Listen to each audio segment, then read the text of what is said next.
जनसेवा हीच ईश्वर सेवा म्हणत आज महादेव कोगनरे हे एमके फाउंडेशनच्या माध्यमातून समाजकार्यात मोठी उडी घेतली आहे। तसेच त्यांनी दक्षिण सोलापुरामध्ये मोठं जाळं पसरवलं आहे। आपण पाहिलं असाल की कोरोना काळात त्यांनी खूप मोठं कार्य केलेलं आहे। यासोबतच त्यांनी विद्यार्थ्यांसाठी शैक्षणिक साहित्य, महिलांसाठी स्तुती उपक्रम, गोरगरिबांसाठी थेट बांधावर जाऊन त्यांच्या आसू पुसण्याचं काम, तसेच विद्यार्थ्यांना मोफत शैक्षणिक साहित्य वाटप, पूरग्रस्तांना मदत करणे असे उल्लेखनीय कार्य आज एमके फाउंडेशनच्या माध्यमातून महादेव कोगनरे करत आहे। महादेव कोगनरे यांचा जर बालपणाचा आपण विचार केला तर अतिशय खडतरमय प्रवास त्यांचा राहिलेला आहे। या खडतर प्रवासातून जिद्दीच्या जोरावर त्यांनी आज एवढं मोठं साम्राज्य उभं केलेलं आहे। काय आहे या पाठीमागं रहस्य, येणाऱ्या विधानसभेची त्यांची काय आहे रणनीती, आपण आज पाहणार आहोत लोकप्रधानच्या थेट या कार्यक्रमात। तर वेळेचे अवलंबन न करता आपण महादेव कोगनरे आपल्या स्टुडिओत स्वागत करूया। सर, आमच्या लोकप्रधानच्या थेट या कार्यक्रमात स्वागत आहे। सर, आमच्या प्रेक्षकांना पहिला प्रश्न आवडेल की आपलं बालपण कसं गेला आणि कुठे गेला? सर्वप्रथम मी लोकप्रधान चॅनलचे संपादक शेख साहेब आणि जे माझे मुलाखती घेतात ते अर्जुनजी यांचं मनापासून आभार व्यक्त करतो। मला आपण आपल्या चॅनल मार्फत मुलाखतीसाठी बोलावल्याबद्दल। जर माझं बालपणाचं जर बोलायचं जर चालू माझे वडिलांचा व्यवसाय म्हणजे तर चुरमुरे विकायचं, गाव फिरून चुरमुरे विकायचं आणि आई मिळेल ते काम म्हणजे दुसऱ्यांच्या शेतात रोज काम करायचे आणि माझ्यापेक्षा 2 मोठे भाऊ आहेत, ते पण मिळेल ते काम करत होते। सगळ्यात गरीब मीच लहान आणि आमचं एकंदर अत्यंत गरीब कुटुंब। मग आमचे वडिलांच्या चुरमुऱ्याच्या व्यवसायावर आमचं घर चालणार आणि त्यावेळी चुरमुरे रोज विकल्यावर कोणी पैसे देत नव्हते, धान्य देत होते, ज्वारी आणि गहू तर त्यावेळी देत नव्हते, कोणी बाजरी देत होते। तेव्हा ते मिळाल्यावर आम्हाला संध्याकाळी म्हणजे चूल पेटणार, तसं अत्यंत गरीब कुटुंब। कोणतं गाव? मूळ गावचं केगाव, कलबुर्गी तालुक्यातील एक छोटंसं गाव। मग आपण शिक्षण कुठे झालं? माझं शिक्षण आमच्या गावामध्ये 1ली ते 4थी शिक्षण आणि पुढील शिक्षण घेण्यासाठी आम्हाला सुलेरजोडी म्हणून 4 किलोमीटर गाव आहे, तिथं 5वी ते 6वी शिक्षण झालं आणि तिथून पुढील शिक्षण घेण्यासाठी मला बंकलीला यावं लागलं। म्हणजे गावापासून 8 ते 10 किलोमीटर बंकली गाव आहे, तिथं 7वी ते 10वी पर्यंत शिक्षण घेतलं। जर आपण सर आपलं आम्हाला सगळ्यांना माहिती आहे की आपलं बालपण हा अतिशय खडतर जीवन प्रवास केलेला आहे, तर एवढं मोठं आज साम्राज्य जाळं दक्षिणमध्ये पसरवलं आहे, वाटलं होतं की आपण या स्टेजवरती या? खरं सांगायचं झालं तर पहिल्यापासून माझ्या म्हणजे मला एक जिद्द होती मनामध्ये, तरी आपण काहीतरी करून दाखवावं आणि आई वडिलांचं जे दुःख होतं, आई वडिलांना एक आनंदी ठेवायचं, मोठ्या पदावर जायचं, पहिल्यापासून माझं एक मोठं स्वप्न होतं। आणि प्रत्येक वेळेला मी माझ्या भाषणात वगैरे सांगत असतो विद्यार्थ्यांना, कारण मी आता फक्त मी रोज प्रत्येक शाळेत जाऊन विद्यार्थ्यांशी संवाद साधतो। विद्यार्थ्यांना मी जरूर आवर्जून सांगतो की प्रत्येकाने स्वप्न बघायला पाहिजे। माझे पहिल्यापासूनच स्वप्नच मोठे होते। सागर सिमेंटशी आपण आता कधी जोडलं? मी जेव्हा 10वी पर्यंत वकिली शिक्षण घेतलं, मी जेव्हा सोलापूरला आलो, सोलापूरला शिक्षण घेण्यासाठी सुद्धा माझ्या घरात खूप विरोध होता, कारण घराची परिस्थिती हालाकीची आणि सोलापूरमध्ये कोणी आपले म्हणजे पाहुणे वगैरे कोणी मोठ्या पदावर नव्हते, कोणी म्हणजे काय म्हणतात त्याला आधार मिळवण्यासाठी असं कोणी नव्हते। आमच्या वडिलांचं म्हणणं होतं की 10वी पर्यंत कसं तर शिक्षण घेतलं, पुढे शिक्षण आपल्याला म्हणजे शिक्षण थांबवायचं आहे, चुरमुरे विकताना मला थोडं मदत कर आणि पुढील 2 पोते बांधून सायकलवर गावगाव फिरत होते, मला आधार होईल। पण मी एक ठरवलं होतं की आपल्याला पुढील शिक्षण घ्यायचंच आहे। मग मी 10वीचं शिक्षण झाल्यावर मग 11वीला छत्रपती शिवाजी नाईट कॉलेजला ऍडमिशन घेतलं। मग आपल्याला म्हणजे रोजी तर काय करायचं होतं, मग मी मंत्रीच्या नगरमध्ये, आता रुपाबाईंच्या बाजूला मंत्रीच्या नगर, तिथं मी मिस्त्रीच्या हाताखाली काम करत होतो, गवंडीच्या हाताखाली सिमेंट उचला हे करा ते काम करत होतो। आणि तिथे एक 7-8 महिने काम केल्यावर परत थाळगे म्हणून मिठाई दुकान आहे भद्रा मारुतीच्या बाजूला, तिथे एक 5-6 महिने काम केलं। मग ते करत असताना रोज पेपरमध्ये थोडं म्हणजे पाहिजेत वगैरे वाचायचं सवय होती, तिथे एक पाहिजेत म्हणून एक ऑफिस बॉय पाहिजे म्हणून जाहिरात आली होती। मग ओरिएंट शिमोडामध्ये मी ऑफिस बॉय म्हणून ऍप्लिकेशन दिलं। मग ते इंटरव्ह्यू घेतल्यामध्ये ऑफिस म्हणजे काय काम असतं, झाडू मारणे, पाणी देणे, चहा म्हणजे छोटे छोटे काम होते. म्हणून त्यांनी मी विचार केला की कमी शिकलेल्या विद्यार्थ्यालाच घ्यायचं, म्हणून मला तिथं माझा नोकरीचा श्रीगणेचं झालं. मग तिथंच मी 12-13 वर्ष काम केलं. त्या ओरिएंट सिमेंटच्या अनुभवावर 2008 मध्ये सागर सिमेंट महाराष्ट्रात लॉन्च होणार होता. मग ते ओरिएंट सिमेंट मध्ये जे एक माझे सिनियर होते राजेश सिंग साहेब म्हणून माझे गुरु आहेत आता सागर सिमेंट, त्यांनी सागर सिमेंट मध्ये गेल्यावर त्यांनी मला ओरिएंट सिमेंट मधनं म्हणजे यायला इकडं सागर सिमेंट मध्ये घेतले. मग त्या अनुभवावरून मला 2008 मध्ये हे पद मिळालं. तर बघा सरांचा अशी ही स्टोरी आहे सागर सिमेंटचं बाबतीत बोलण्यासाठी. तर सागर सिमेंटच्या जेव्हापासून सर सांभाळल्या पद महाराष्ट्रामध्ये अक्षरशः सागर सिमेंट रातोरात हजारोच्या संख्येने विकला जातो, बरोबर. आणि याच्या मार्फत आज उद्योग क्षेत्रामध्ये महादेव कोगनरे गरुड चेप घेतलेली आहे. तर यासोबतच सर आपण एमके फाउंडेशन स्थापना केलेली आहे. तर एमके फाउंडेशन स्थापना कधी आणि कशी झाली आणि याच्या पाठीमागे काय कारण होता?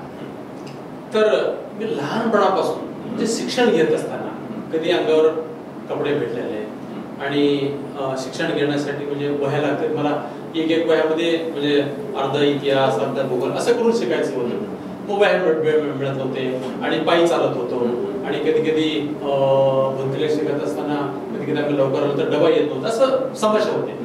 मग मी पुढे गेल्यावर असं विचार केला की माझ्या जीवनामध्ये मी शाळेत शिकत असताना जे जे मला समस्या आले ते पुढील विद्यार्थ्यांना सुद्धा समस्या येत असतील ते मला पहिल्यापासून जाणवत होते. कारण की त्या म्हणजे काय त्या परिस्थितीतून मी आल्यामुळं मला जाणीव होती. म्हणून मी विचार केला की आपण उच्च पदावर गेल्यावर जेव्हा आम्हाला म्हणजे काय म्हणतात की पगार जास्त होईल आणि घर माझा खर्च कसा म्हणजे खर्च जेवढा लागेल तेवढं ठेवून समाजासाठी करावं, मी त्यावेळेस मी ध्येय फिक्स केला होता. अच्छा, म्हणजे आपण एमके फाउंडेशन स्थापना समाजासाठी आपण तयार केलेली आहे. हा, मी माझं तसं तर काम खूप दिवसापासून आहे. जेव्हा एमके फाउंडेशन संस्था स्थापना केलं मीडियाने उचलून धरल्यामुळे ते सर्वत्र दिसतात. एमके फाउंडेशन हेच का नाव एमके फाउंडेशन? तसं तर की मी पहिल्यापासून मी माझ्या स्वतःच्या नावावर थोडं लेखी समजतो. एमके म्हणजे महादेव कोगनरे. मी माझ्या नावानेच फाउंडेशन सुरुवात केलं. कारण बघा काही नसताना काही वारस नसताना आपण इथपर्यंत आलं तर मला लक्षात आलं की काही मला म्हणजे मी थोडं संत गुरुवारवर थोडं विश्वास ठेवतो आणि सत्संग असू द्या आध्यात्मिक माझं जास्त आहे. मग काही गुरुने सांगितलं तुझ्या नावावर थोडं आहे म्हणजे तू कुठलंही काम करताना तुझ्या स्वतःच्या नावाने चालू कर म्हटलं. मी स्वतःच नाव एमके फाउंडेशन सोलापुरात आहे की सोलापुरात बाहेर पण आहे कार्यकर्ते एमके फाउंडेशन? नाही, मी बघा माझं असं कार्यकर्ता असं म्हणजे मारणारे वर्ग तेवढं झाले. आता बघा कार्य असं काही जिथं जिथं प्रसंग आहे. आता 3 वर्षापूर्वी जेव्हा रायगडमध्ये महापूर आला होता त्यावेळेला एमके फाउंडेशनच्या माध्यमातून आम्ही काही किट मी स्वतः गेलो होतो रायगडला. म्हणजे एक फॅमिलीला जे लागेल म्हणजे टॉवेल पासून चादर, कोलगेट, ब्रश म्हणजे किट म्हणजे आपण पूर्ण म्हणजे पूर्ण किट म्हणजे फॅमिलीला जे लागते 15-20 दिवस चालणार तर एवढं आपण किट त्यांना दिलं. दर्शक हो, मला इथं सांगायचं आवडेल की दक्षिणमध्ये महादेव कोगनरे प्रसिद्ध आहेत. कारण की एकमेव असा नेता आहे जो शेतकऱ्यांच्या बांधावर जाऊन शेतकऱ्यांचे अश्रू पुसणारा हा नेता आहे. त्यांनी जळीतग्रस्त कुटुंब असू द्या किंवा पुरामध्ये असू द्या अक्षरशः त्यांच्या घरी दारी जाऊन त्यांना सांत्वन न करता काही ना काही मदत करून येणारा हा नेता अशी त्यांची दक्षिणमध्ये ओळख झालेली आहे. त्यामुळे समाजामधून त्यांची दक्षिणचा भावी आमदार असा उल्लेख करण्यात येतोय. तर सर आपण राजकीय क्षेत्रांपाठीमागे येण्याचं काय कारण आहे? काय इच्छुक आहेत की आपण स्वतः इच्छुक झालात की जनतेचा होता? नाही, खरं तर मी हे विषय कित्येक मला पत्रकारांनी विचारले, मीडियामध्ये येतो. मी कधीच राजकारणात येण्याचा इच्छा व्यक्त केलेली नाही. पण जनतेचा इच्छा खूप आहे. कारण जनतेला वाटतं काही नसताना हा माणूस एवढं समाजासाठी करतोय तर राजकारणात आला तर अजून ह्याचे म्हणजे काय म्हणतात त्याला की ताकद वाढेल, अजून जनतेसाठी काम करेल. हे जनतेची मागणी आहे, जनतेची इच्छा आहे. कारण युवकांना वाटतं की ज्याप्रमाणे सागर सिमेंट 2008 मध्ये नवीन आणून त्यांनी एवढ्या लोकांना रोजगार निर्मिती करून दिले आणि कोविड प्रसंग आता तुम्ही बोलले कोविड प्रसंग असा प्रसंग येऊन गेला की कोविड प्रसंगात कधीच मी घरी बसलेलो नाही. सारखं आपण काहीतरी गरीबासाठी कित्येक लोकांना म्हणजे आता एक उदाहरणार्थ घरी काम करणारे जे बाई भांड्यात धुणारे त्यांना घरातून कामावर काढून टाकले, कारण ते घरापर्यंत येऊ नये तसं होतं. मग त्यावेळी मी कधीच घाबरलो नाही, मी प्रत्येकाला मदत करतो. पण लोकांना असं वाटत होतं की हा माणूस काहीतरी करू शकतो चमत्कार, म्हणून जनतेची मागणी आहे. आपला उद्देश काय आहे? हा जनतेची मागणी आहे, पण राजकारणात येण्याचा आपला उद्देश काय आहे? नाही बघा, कधी एक तुम्हाला सांगतो, राजकारणात येण्याचा उद्देश म्हणजे जनता ठरवू शकतात. जनतेची जर इच्छा असेल तुम्ही राजकारणात यावं आणि जनतेसाठी काम करावं, तर जनतेची इच्छा असेल तर आपण जनतेसोबत जावं लागणार. समाजकार्यामधूनच आपण जे राजकारणात म्हणजे समाजकार्यातून आपण लोकांचे प्रश्न सोडवता येईल असं वाटत नाही का? राजकारणात आल्यानंतर जनतेचे प्रश्न सोडवले नाही. हे बघा, आता बघा मला एक सांग, तुम्ही प्रत्येक आता गेल्या 4-5 वर्षापासून प्रत्येक विद्यार्थ्यांना 3 वय वाटप करतो. आजच मी 2-3 शाळेला भेट देऊन आलो. पण तिथे गेल्यावर काय प्रसंग येतो की शिक्षकांना म्हणजे 3 वया मी दिले तर खुश, काहीतरी त्यांच्या मागणी असतोच. पण त्यांना वाटतं की हा माणूस ह्या माणसाकडे जर काम करून घ्यायचं असेल तर ह्याला राजकारणाचे पाठबळ पाहिजेच. कारण जास्तीत आपण जे गव्हर्नमेंटचे स्कीम असतात ते जास्तीत आपण म्हणजे काय म्हणतो की मेहनत करून आपण आणू शकतो आणि शेतकऱ्याबद्दल आवाज उठू शकतो, महिलांचे काही समस्या ते आवाज उठू शकतो. त्याच्यामुळे त्यांच्या मागणी आहे. कारण फक्त आपण बसून आता पण मी प्रत्येकाला तेच म्हणतो, तुम्ही जर मी आज जे काम करतोय ज्या कार्यावर मी खुश आहे, तुम्ही काय दादा अजून तुमच्याकडे अपेक्षा आहे, अजून तुम्ही जास्तीच काम करायला पाहिजे, असं त्यांचं मागणी आहे. त्याच्यामुळे ते राजकारणाला म्हणतात. गरिबांचा मशिहा म्हणून दक्षिणमध्ये आपली ओळख झालेली आहे. असं कोणताही नेता आपण तर सध्या तर पाहिलं नाहीये की जो घर जळायला आहे त्या घरामध्ये जाऊन त्याच्या दारी जाऊन त्याला सांत्वन अश्रू पुसून त्याला आर्थिक सहाय्य मदत करणे ही आयडिया करून आली किंवा आपल्याला कधी वाटलं की आपण त्यांना आपण मदत करूया? नाही, हे गोष्टी कधी कळतात तुम्हाला सांगतो अर्जुनजी, की जेव्हा तुम्ही त्या परिस्थितीतून आल्यावर, जेव्हा माझं घरच छप्परचं होतं पहिले, बरोबर आहे. कधी आता त्यावेळी तुम्हाला माहिती आहे 85-87 खूप पाऊस पडायचा. पाऊस पडला तर थोडं जेव्हा आपण घरी त्यावेळी किती 50-100 रुपये पैसे असायचे, पैसे कधी असणार ते कुठं तर भिजलं तर जसं ते म्हणजे समोर दिसत होतं ना, ते परिस्थिती मला जाणीव आहे. म्हणजे जेव्हा जळीत, आता आपण एक कन्नडमध्ये म्हण आहे म्हणजे कळ हुकला, म्हणजे चोराने जर घरात घुसला तर त्याला जेवढा घ्यायचं तेवढंच घेतो, आणि जर आग जर लागलं तर काहीच राहत नाही. म्हणजे चोर पैशाने सोनं घेतो, आग काय चोराने म्हणजे हे सोनाने पैसे घेतले ना. प्रत्येक सामान म्हणजे विद्यार्थ्यांचे पुस्तक असतील, काही सर्टिफिकेट्स असतील, काही मंगळ काही असू दे घरात, म्हणजे प्रत्येक गरीब कुटुंब जे आहे ना, काय त्या एखाद्या दिवशी पहिल्या दिवशी कुठला तरी एखादा मार्केट यार्ड मध्ये विकलेले काही पैसे ठेवले तेच जळून खाक झालं. पण त्यावेळी असं लक्षात येतं की हे परिवार काय करायला पाहिजे, रस्त्यावर उघड आलं त्यांना आपण काय मदत करायला पाहिजे. एक मनात आहे, म्हणजे लहानपणापासून ते आहे म्हणून मी पळत जातोय. मला कोणी सांगितलं असं नाहीये, आणि सांगितलं तर माणूस तुम्हाला सांगतो मी टेम्पररी पडतो, आणि रक्तात असेल तर तो परमनंट पडतो. आज आपल्याला बघा, तुमच्या मुलाला सांगा अभ्यास कर, तो टेम्पररी करेल, आणि त्याच्या मनात असेल तर तुमच्या पहिले तो उठून बसेल. तो मनात यायला पाहिजे. जेव्हा आपण अशा लोकांना आपण भेटताय, त्यांचे अश्रू पडतात तेव्हा आपण जात आहे, त्यांच्या काय भावना असतात, काय तिथं माहोल असतो ते बघा. जास्तीत म्हणजे हे गोष्टी कोणाच्या एक अत्यंत गरीब बोलते, ते एकतर कन्नडा बोलते, म्हणजे ते म्हणतात महादेव साहेबांनी देवरकडे बंद रे नಮ್ಗೆ ಎಷ್ಟು आनंद येतो, म्हणजे डोळ्यातनं पाणी येतात त्यांना. मी तरी म्हणतो मी काय मोठा माणूस नाही, मी बिझनेस मध्ये काय नाही, मला जे म्हणतो तुम्ही काहीतरी देता उद्देश नाहीये, तुम्ही येऊन सांत्वन करता, हेच आमच्यासाठी मोठी गोष्ट आहे म्हणतात. कारण त्यावेळी आपण नावातच महादेव आहे, म्हणजे अशा आर्थिक संकटाच्या वेळी महादेव खरंच देव धावून आला, अशी लोकांची एक हे दक्षिणमध्ये एक चर्चा झाली. ठीक आहे बघा, आता कसं आहे की नाव तर ते म्हणजे मागचे लोक ठेवलेले आहेत, आपण फक्त काय आपल्या हाताने. आणि दुसरी गोष्ट काय आहे, जनतेला कळून चुकलंय की हा म्हणजे त्या परिस्थितीतून आल्यामुळे ह्याला आवड आहे, परिस्थिती जाणीव म्हणून हे करायला लावलेलं आहे. म्हणजे आजकाल जनता पण एवढा हुशार आहेत ना, तुमचं कार्य काय आहे, तुम्ही कशासाठी करता, तुमचे उद्देश काय, ते लगेच लक्षात येतं जनतेला, म्हणून मला प्रोत्साहन देतात. आपण माजी खासदार जयशंकर महास्वामी यांचे शिष्य आहेत. सगळ्यांना वाटत होतं की महादेव गोगरे हा भाजपमध्ये प्रवेश करतात, पण आपण सगळ्यांना धक्का देत चकित करत काँग्रेसमध्ये प्रवेश केला, तर काँग्रेस पक्षच का? नाही, त्यावेळी म्हणजे कसं घडलं विषय, कारण की आपले भाजपकडे पण काही दिग्गज नेते आपल्याकडे येऊन भेटून गेलेले होते, काँग्रेस पण आलेले होते, पण आपण सिद्धेश्वर खासदारांचे आपण शिष्य होता, सगळ्या दक्षिणमध्ये अशी चर्चा होती की महादेव कोगनोळे हे प्रवेश करणार बीजेपी मध्ये. पहिले तर हे जनतेचे ज्या म्हणजे मी एवढं छान माध्यम सांगतो, जय सिद्धेश्वर महाराज आणि माझे फक्त आणि गुरु आणि शिष्य समर्थन. तसं काय पक्षात म्हणजे डायरेक्ट माझे काय म्हणजे पक्षात मी कधी गेलो नाही, फक्त त्यांच्यामुळे ते बीजेपीचं म्हणजे काय म्हणतात ते लेवल लागलं. आणि नंतर ना त्यावेळी तुम्ही म्हटल्यासारखे लोकप्रतिनिधी जेव्हा आले तर मी पण माझ्या जे टीम आहे, मी प्रत्येक गोष्ट तुम्हाला सांगतो, मी जनता जे ठरवतं त्या रस्त्याने जाणार व्यक्ती आहे.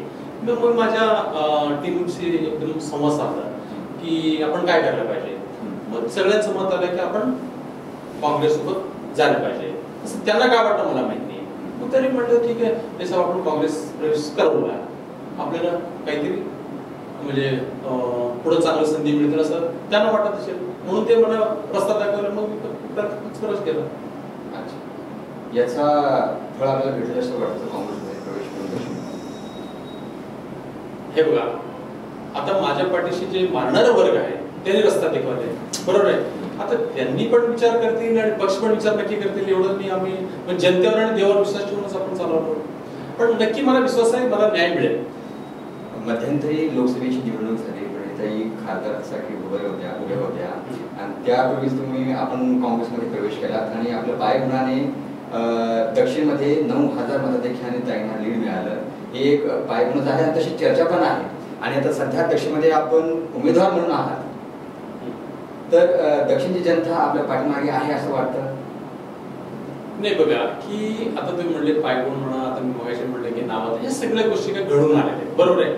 तर मी काँग्रेस प्रवेश केला आणि ताई निवडून आले. मी म्हणजे एक भाग्य समजलं की आपण जिथे गेलो ते म्हणजे बिन झालं. ताई आणि ताईचं काम पण चाललं आहे आणि आम्ही तर म्हणतो आमचं योगदान नाहीच आहे, तर ताईच्या कामामुळे ते निवडून आले. आमचं एक म्हणजे फक्त आपण ते निमित्त झालो, बरोबर आहे.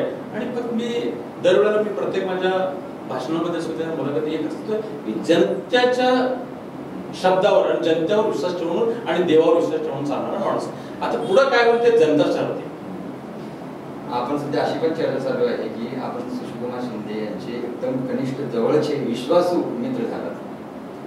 मग काँग्रेसमधून तुम्हाला संधी भेटेल असं वाटतं? तिकडे मी तुम्हाला मगापासून जे सांगतो, ताईवर आणि माझ्या शिंदे साहेबांवर विश्वास आहे. कारण त्यांना हे बघा, मी ज्यावेळी पक्ष प्रवेश केला त्यावेळी त्यांना मी काहीच मागणी केली नाही. फक्त मी जनतेला विचारलं की माझ्याकडे ताई पण येऊन गेलेत आणि स्वतः साहेब पण आले होते, मग आपण काय करायला पाहिजे. ते लोक म्हणले आपण काँग्रेस सोबत जाऊ आणि तिकीटचं वगैरे आपण काही चर्चा केलेलं नाही आणि फक्त एवढंच म्हणलं की आपण साहेबांच्या आणि ताईवर विश्वास ठेवून आपण काम करत जाऊ. म्हणजे आपल्या ताईवर विश्वास आहे 100%. म्हणून तर पक्ष प्रवेश केला ना. हे बघा, बोलणं वेगळं आपलं कृतीमध्ये घडलं नाही, कृतीमध्ये घडलं की ताईने असे का कार्यक्रम आपल्याच कार्यक्रमामध्ये एक इशारा पण बोलताना सांगितलं होतं की महादेवीतून आगे बढो, हम तुम्हारे साथ है. हे बघ, ताईला पण एक लक्षात आलं हा. आणि ताई जेव्हा आमच्या घरी आले तर एक चांगलं शब्द बोलले. महादेव भाऊ म्हणतात मला, भाऊ समाजकारण तू चांगला आहे, कारण तू राजकारणात ये आणि राजकारणात आल्यावर अजून तुझे जनतेसाठी अजून म्हणजे त्यांनी एक शब्द खूप चांगला वापरले, म्हणजे लोक तुझ्याने आशे किरणाने बघतायत. आशे किरणाने म्हणजे की लोकांची अपेक्षा आहे, तू करू शकतो, मग तू ये. दोन शब्द बोलले मला. याच्यावर काय वाटतं सर, संधी भेटेल? नाही, मी तुम्हाला तेच म्हणतो, ताई आणि साहेबांवर विश्वास आहे आणि पक्षावर विश्वास आहे. पक्षाचा हे बघा, शेवटी राजकारणात यायचा उद्देश काय, तो प्रत्येकाने मी ते सांगतो की तुम्हाला समाजकारणाची आवड पाहिजे. मी प्रत्येकांना म्हणजे अजून एक म्हणजे माझे हे मत आहे, 80% समाजकारण, 20% राजकारण असायला पाहिजे. आणि त्या म्हणजे पहिल्यापासून माझ्या रक्तातच समाजकारण आहे. आता सध्याचा जर विचार केला तर आपण दक्षिणमध्ये अनेक इच्छुकांनी गुडघ्याला पाशिंग बांधून मोर्चे बांधण्याला सुरुवात केलेली आहे. दिग्गज पण आहे त्याच्यामध्ये. तर या दिग्गजांकडे आपण कसे बघता, आपली तिकीट आपण कसे कापत? नाही, मी तिकीट कापत नाही, तिकीट मिळवतो. मी कापणारा मी नाहीये. हे बघा कसं आहे, वरचे जे म्हणजे काय म्हणतात त्याला की पक्षश्रेष्ठी आहे आणि जनतेचे. आता आज कसं जरा तुम्हाला सांगतो, एक 15-20 वर्षापूर्वीचा राजकारण आणि आतामध्ये खूप फरक आहे. आता काय झालं, काही गोष्टी जनतेतून विचारतात पक्षाने. पहिले कसं होतं, एका नेता सांगितलं त्याला तिकीट द्या, देत होतं. तसं नाहीये. सर्वे म्हणा आणि जनतेचे म्हणजे जनतेची चर्चा करतात, म्हणजे तुम्हाला कोण आमदार व्हायला पाहिजे आणि त्याचं कशासाठी, हे सगळ्या चर्चा होतात. मला असं वाटतं की कोविड प्रसंग असू द्या आणि निरंतर जे काम आहे सामाजिक काम, हे काम सगळं बघून म्हणजे जनताच म्हणतील की महादेव बोंगरेला तिकीट दिलं तर तो निवडून येईल, जनता म्हणतील मग त्यावेळी पक्षश्रेष्ठी नक्की विचार करतील असं मला विश्वास आहे. दक्षिणमध्येच माजी आमदार म्हणून राहिलेले आहेत दिलीप माने, त्यांचं कार्य दांडगा आहे, संपर्क दांडगा आहे, त्यांची अनेक शैक्षणिक संस्था आहेत, बँका आहेत, तेही प्रबळ दावेदार म्हणून असे सध्या चर्चा चालू आहे. तर दिलीप माने यांना आपण एक तगडा उमेदवार म्हणून पाहताय का? पांढरे आणि दिलीप माने साहेबांचे खूप चांगले संबंध आहे आणि ते पण त्यांच्या परीने प्रयत्न करणार, मी पण माझ्या परीने प्रयत्न करणार. यश मला नाही ते मी तुम्हाला बघा परत तेच आहे, मी काय म्हटलं हे जनता ठरवणार. सर्वे पक्षश्रेष्ठीवरनं सर्वे पाठवून देतील की ते 1000 लोक 15 जे पण त्यांच्या नियमात जे बसतील त्यांना तिकीट मिळेल. आता होऊ शकते जनतेने जर माझं सामाजिक कार्य करून जर माझं नाव सांगितले आणि मला जर पक्षाने तिकीट दिलं तर मी निवडू. याच्यामध्ये बाबा मिस्त्री पण त्यांची जोरात चर्चा चालू आहे दक्षिणमध्ये, त्याने गावभेट दौरे सुरू केलेले आहे. तर बाबा मिस्त्री या कॅन्डिडेट कसे बघता? कारण की गेल्या वर्षी त्यांनी गेल्या टर्ममध्ये 54,000 जास्त मते घेतलेली आहेत. बाबा मिस्त्री साहेबांसोबत सुद्धा माझे चांगले संबंध आहेत. नाही आता प्रत्येकाने स्वतःच म्हणणार म्हणजे नाही ते मी कसं सांगू शकणार, ते प्रश्न मला विचारतो तुम्ही. कोणी पण नेता असं म्हणणार नाही की हा मी एवढं सांगते सगळे आपापल्याकडे काम करतात, सगळ्यांची इच्छा आहे, सगळे प्रयत्न करतात आणि करत राहायला पाहिजे. अच्छा, याच्यासोबतच एक परिवर्तन विकास आघाडी म्हणून एक नवीन आघाडी सुरू झालेली आहे, गट सुरू झालेला आहे. त्याच्यामध्ये पण काही उमेदवार आहेत जे गुडघ्याला बाशिंग म्हणून सध्या दक्षिणमध्ये मोर्चाला सुरुवात करत आहेत आणि भरपूर इच्छुक पण आहेत. तर या गटाकडे आपण कसे बघता?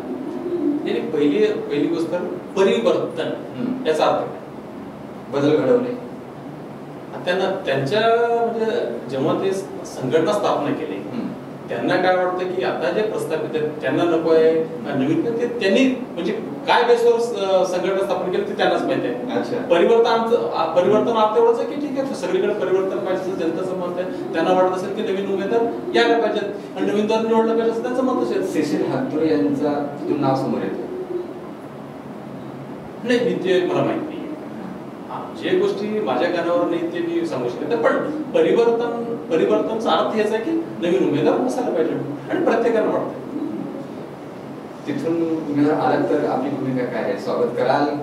नाही परिवर्तन हे कधी की जेव्हा बीजेपी आणि काँग्रेसमध्ये काही उमेदवार नवीन आले, समजा नवीन लोकांना संधी दिली तर परिवर्तनचा अर्थच राहणार नाही.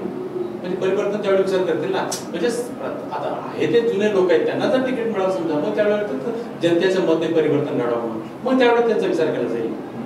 आता शेवटी बघा काही करत आपण बसून सगळं आपल्या हिशोबाने कॅल्क्युलेशन जरी केलं समजा जनता ठरवणार की काय करायचं.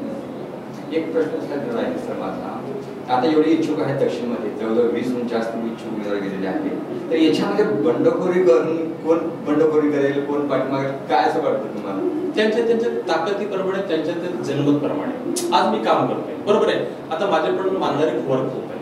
आता मला पक्षाने संधी मिळाला नाही काही जरी शेवटी माझे मी मानणाऱ्या वर्गाने म्हणजे काय म्हणतात तर कन्व्हिन्स करायचं ठीक आहे आपण ह्या एक्सपर्ट नेत्याला त्यांना आपण एकमताने काम करू मग त्यावेळेस जनता मंडळीने आपण ते सगळ्या गोष्टी त्यांना प्रत्येकाला लागू येते.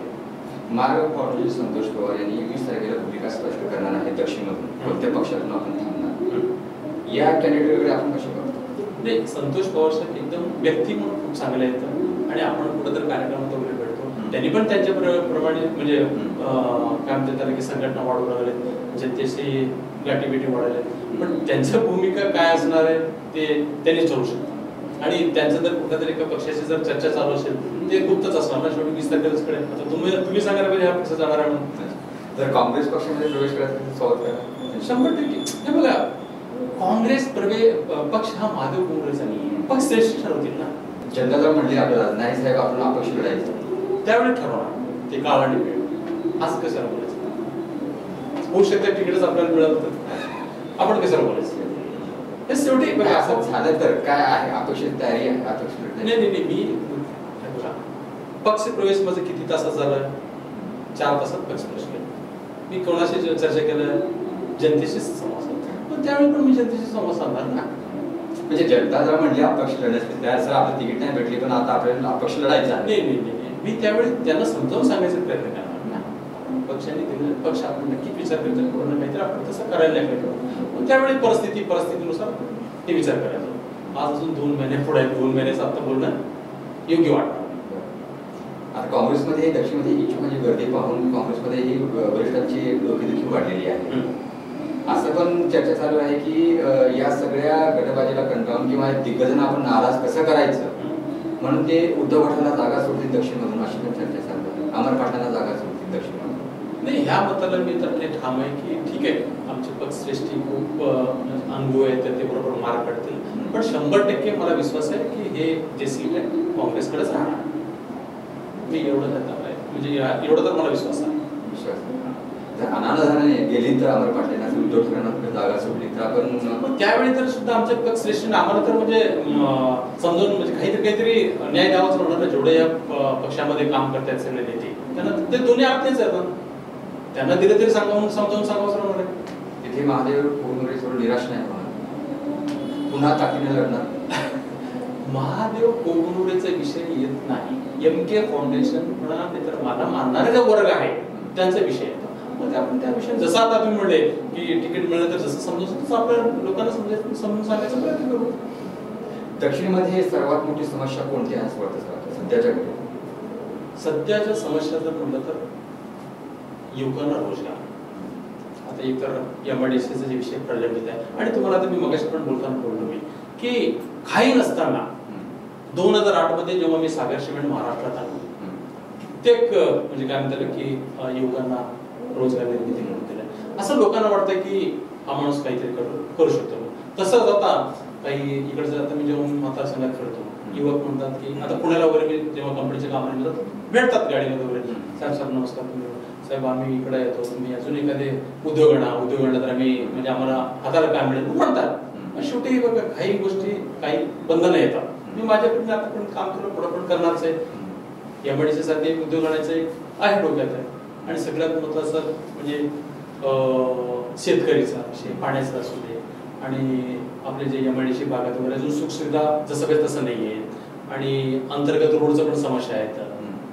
छोटे मोठे जे काम आहेतच. मग विद्यमान आमदारांनी हे कामं केले नाही असं वाटतं? नाही, त्यांच्याकडे ते बघा, जेव्हा काम करत असताना काही पब्लिकचे डिमांड असतातच, आणि डिमांड पूर्तता करण्यामध्ये कुठल्याही नेता थोडं कमी पडतं, अजून त्यांचं डिमांड वाढतं. आणि काही नेते म्हणजे प्रत्येकाचे रिक्वायरमेंट्स वेगळे आहेत.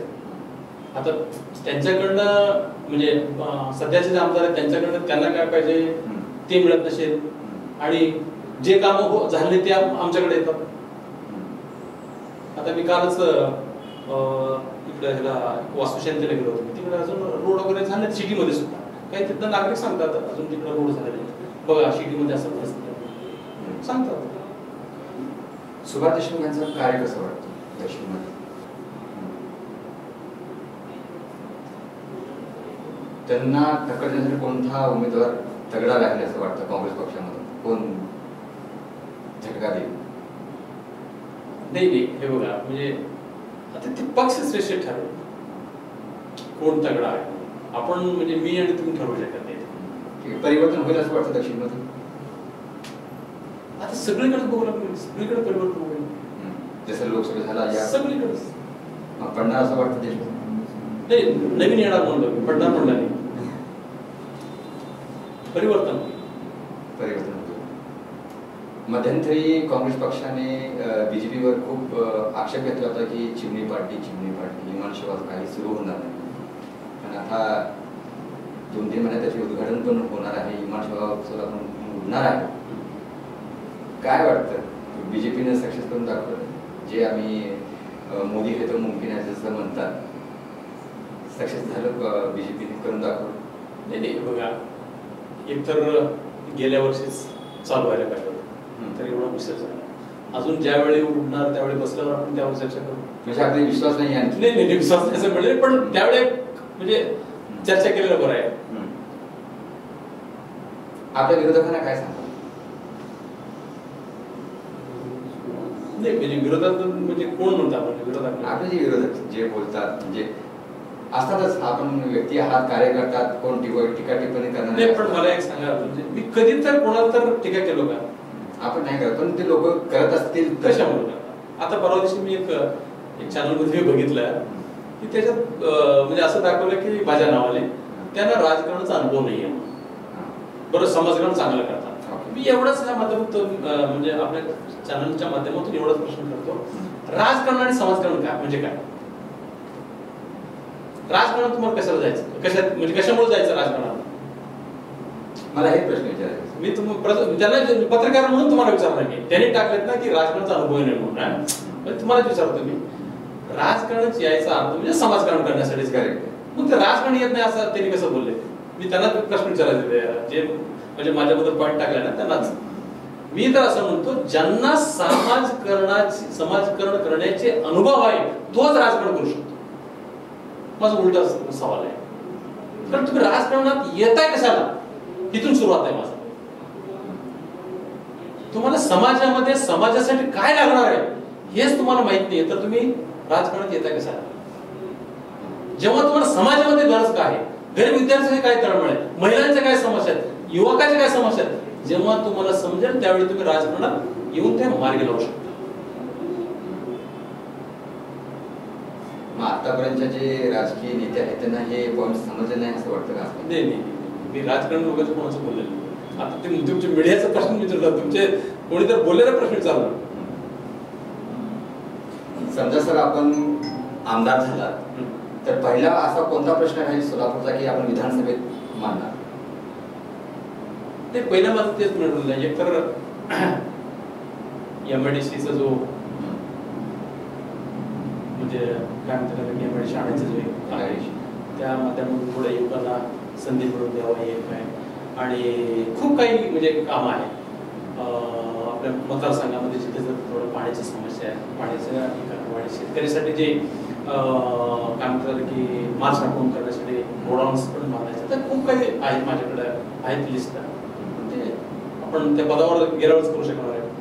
आणि आता मी प्रत्येक शाळेमध्ये जातो, मला तर जिल्हा परिषद शाळेत म्हणजे एवढं सुधारणा करायच्या आहेत ना, जिल्हा परिषदेत गरीब विद्यार्थी जेव्हा टॉयलेटमध्ये जातात तिथं बघितल्यावर असं वाटतं काय, असं वाटतं खूप बदल करायचे इच्छा. आणि प्रत्येकाच्या आई वडिलांना, प्रत्येक आई वडिलांना वाटतं की थोडं आपले मुलं शिकले पाहिजे, पुढे गेले पाहिजे, प्रत्येक आई वडिलांना वाटतोच.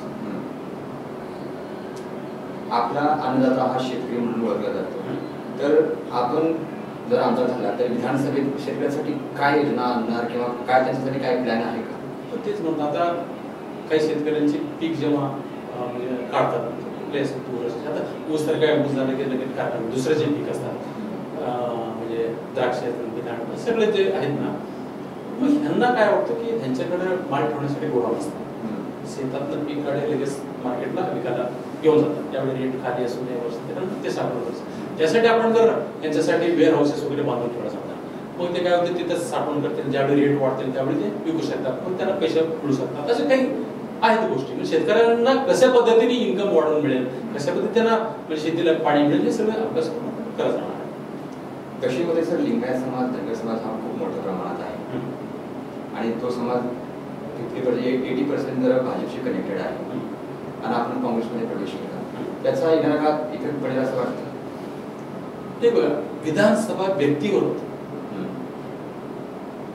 म्हणजे माझ्या अभ्यासाप्रमाणे, ठीक आहे माझा अभ्यास करून पण असू शकता, पण मी जे स्टडी करतोय 35% व्यक्ती, 35% पक्ष आणि 35% त्यांचं कार्य होऊ शकतं. व्यक्ती चांगलं असेल तर मत बदलू शकतात.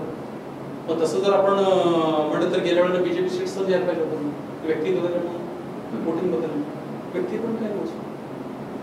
अशी पण चर्चा चालू आहे की सर दक्षिणमध्ये काँग्रेससाठी एक चांगले वातावरण आहे म्हणून आपण काँग्रेसमध्ये प्रवेश करतो. हे तर भविष्यवाणी कोणी सांगितलं नाही, चर्चा तशी चालू आहे. नाही मला एक सांगा, काही लोक तर BJP मध्ये जात होते, BJP तर 400 पार सांगितलं होती, असं काही निवडून आल्यावर मी गेलो असं तर नाही. मग काय सांगा अशा विरोधकांना? नाही, मी तर म्हणतो विरोधक चर्चा करायलाच पाहिजे. मी बघा, माझं रुटीन वेगळं आहे, मी सकाळी उठलं तर कुठल्याही कोणाचं नाव घेत नाही. मी फक्त माझ्या कार्यावरच खुश असतो. सध्याचं राजकारण हा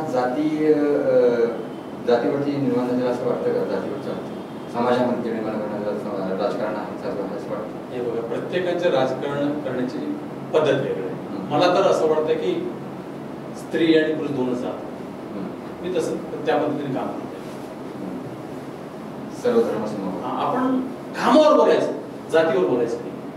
राजकारण या गोष्टीवर चालते असं चर्चा म्हणजे पाहिल्या जात आहे. सोलापूरचं राजकारण हा सध्या जातीवर चालतं. तसं नाहीये, मोठ्या लेवलवर तसं काय होतं. ठीक आहे, आपण खाली जे म्हणजे थोडं कार्यकर्ता बोलतात तसं काही म्हणून नाही. आणि होऊ शकते काही गोष्टी आम्हाला म्हणजे आमच्या कानावर येत असेल तर आम्हाला ते आवडत नाही म्हणून तर बरोबर. कारण मी प्रत्येकाला तेच म्हणतो की स्त्री आणि पुरुष दोनच आहे. कारण मी आता वय वाटत करतो, जडीत असतो, काय जात घेत करून काय करत नाही. सगळे जाती लोकांचेच काम करतात. आणि कसं प्रत्येकाचे काहीतरी म्हणजे उद्देश असायला पाहिजे, ध्येय पाहिजे. आपण राजकारणात यायचं कसं, येऊन काय करायचं हे ध्येय असं. काय आहे आपलं ध्येय, काय आहे संकल्पना, काय आहे? महादेव भूमी कुठे स्टॉप होणार आहे? मी तुम्हाला म्हणाले, एकतर आपल्या मतदारसंघातील जेवढे जिल्हा परिषद शाळा आहेत, एकतर पहिला टार्गेट मध्ये जिल्हा परिषद शाळा सुधारायच्या. म्हणजे तिथं काय म्हणतात त्याला, मुलांना शिकण्यासाठी कॉम्प्युटर्स असतील, जे पण कमतरता आहे ते शिकणं. म्हणजे कारण कसं आहे, मुलं शिकले तरच देश सुधारणार. हे पहिलं तर आपण प्रत्येक विद्यार्थी. आणि दुसरी गोष्ट, आता मी तुम्हाला सांगितलं की एमआयडीसीचे जे प्रलंबित आहे, आपले युवक जे बाहेर जातात त्यांना कसं पद्धतीने आपल्या आपल्या मतदारसंघामध्ये ठेवता येईल त्याच्यावर मी जास्त लक्ष देणार. आणि दुसरी गोष्ट, महिला बचत गटाच्या महिला आहेत, त्यांना काहीतरी असं म्हणजे असं प्रॉडक्ट काहीतरी तयार करायचं, त्यांचं म्हणजे प्रॉडक्ट विकला गेला पाहिजे आणि त्यांना उत्पन्न मिळालं पाहिजे, असे काही संकल्पना आहेत. पुन्हा या प्रश्नावर येतो सर, काय वाटतं की आपल्याला दक्षिणमध्ये आता एवढा आपण विचार चर्चा केला, संधी देईल पक्ष? मला विश्वास आहे, माझं सामाजिक कार्य करून पक्ष नक्की माझा विचार करतील आणि मला तिकीट मिळेल असं मला एक म्हणजे आत्मविश्वास आहे. आणि जरी काही टायमाला त्याच्यात काही बदल घडला तरी मी पक्षाशी म्हणजे एकनिष्ठ राहणार. सर, आपले कार्य पाहून दक्षिणमध्ये सध्या तर जोरदार रणधुमाळी चालू आहे. आपल्या नावाची आपले चाहतेही मोठ्या प्रमाणात आहेत. त्यांच्यातून जनतेच्या कलमधून आपला आवाज येतोय की आमच्यासाठी आपण उभे राहावं. तर आपल्या कार्यकर्त्यांना आपण काय बळ द्याल किंवा काय संदेश द्याल? मी सगळ्यांना एवढंच ह्या माध्यमातून आवर्जून सांगतो, ज्यांचं काम समाजासाठी समाजकाम 80% आहे त्यांच्या पाठीशी कोणीही असू दे. फक्त मी कधी पण महादेव काँग्रेसचं नाव उल्लेख करत नाही. कोणी असू द्या, समाजासाठी जे निस्वार्थ भावनाने आणि कामाचे सातत्य पाहिजे आणि जे फक्त राजकारण समोर ठेवून राजकारणाच्या तेवढंच 5-6 महिन्यासाठी ते काम करतात, ते आपल्यासाठी नाहीच, हे गृहीत धरून चाललं पाहिजे. कारण बघा, आता कोविड असा प्रसंग येऊन गेला, बरोबर.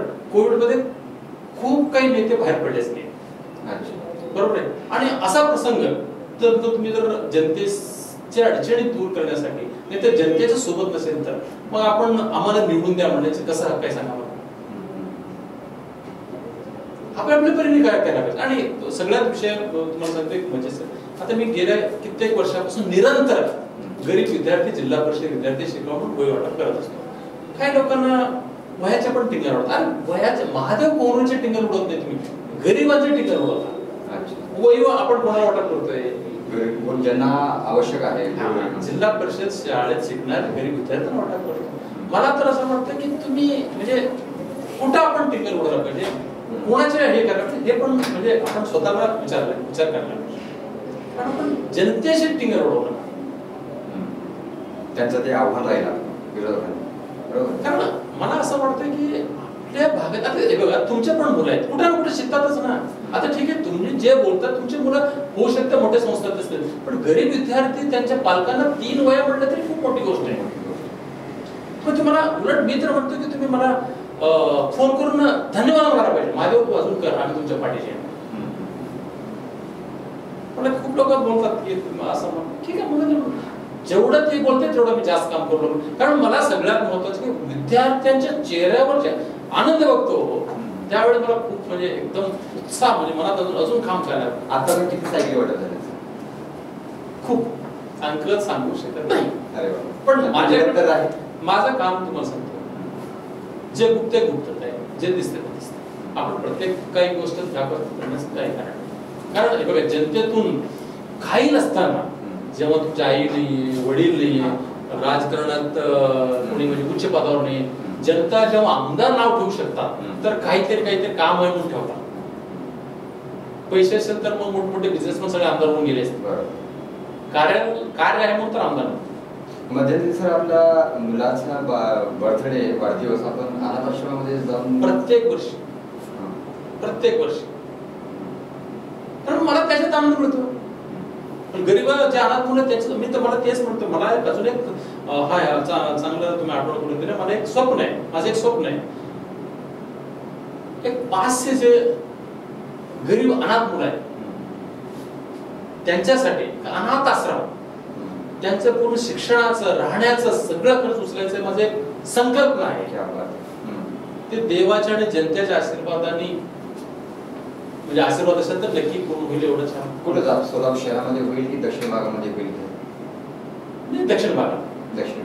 म्हणजे विद्यार्थी दक्षिण भागातच असतं असं नाही आहे, पण ते 500 कुठले असू दे, सोलापूर जिल्ह्यातले 500 विद्यार्थ्यांचा माझे संकल्पना आहे. मी सिद्धेश्वर महाराजांच्या चरणी प्रार्थना सुद्धा करेन. आज श्रावण सोमवार आहे, तर त्यांनी आम्हाला ताकद द्यावं आणि मी जनतेसाठी काम करत राहावं एवढंच माध्यमातून मी म्हणजे मागणी करतो. तर आपण दुसरी एक गोष्ट, आपण निरंतर गोरगरिबांना आपण डबा पुरवठा असं एक ऐकून आहात आम्ही. तर हे सगळं प्रेरणा एक म्हणजे आपल्याला एखाद्या वेळेस जेवण देण्यासाठी खूप परेशान होऊन जातो आपण घरामध्ये, तर आपण प्रत्येक घरामध्ये जाऊन डबा पोहोचवत आहे ना, एवढं शक्ती, एवढं बळ, एवढं सगळं परिश्रम म्हणजे कुठून निर्माण होतं? मला एक टाइम मिळत नव्हतं ना, ते तेच म्हणतो ना की मी जेव्हा पगार माझा वाढला त्यावेळी मी एक गोष्टी असं लिहून मला हे करायचं ते करायचं. आता अनाथ आश्रमचं काम म्हणलं, मी तर पण एक म्हणजे जवळजवळ लहानपणीच वडील वारले हे म्हणलं तर अनाथ आश्रमाला समजतं कोणी आलं नाहीये.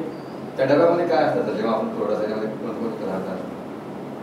डब्यामध्ये जेवण असतं. कोणते येतात? चपाती आणि 2 भाज्या आणि राईस, हे कंटिन्यू प्रत्येक दिवस. आणि मी विशेष करून महिन्यात एकदा जाऊन सगळ्या जे वयस्कर लोक आहेत ना त्यांचे जाऊन संवाद साधतो, विचारतो तुमच्या अडचणी काय असेल तर मला सांगा, आवर्जून सांगा.